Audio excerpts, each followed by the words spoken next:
এইভাবে চিকেন যদি তুমি রান্না করো বাড়ির সবাই খেয়ে কিন্তু ভীষণই ভালো বলবে, আর ভীষণ একটা অসাধারণ টেস্ট হয় এইভাবে চিকেনটাকে রান্না করলে। এবং চিকেনের থেকে কোনো প্রোটিন ভিটামিন কিন্তু নষ্টও হয়ে যায় না।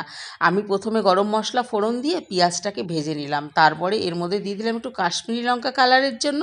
এবার আমি দিয়ে দিলাম আদা রসুন লঙ্কা পেঁয়াজ আর একটু টমেটো বাটা, দিয়ে একসাথে মশলাটাকে ভালো করে কষিয়ে নিচ্ছি। দিয়ে দিচ্ছি নুন আর হলুদ, দিয়ে আবারও মশলাটাকে একটু কষিয়ে নেব। দিয়ে এরপরে ভালো করে ধুয়ে রাখা চিকেনগুলোকে আমি এর সঙ্গে অ্যাড করে দেবো।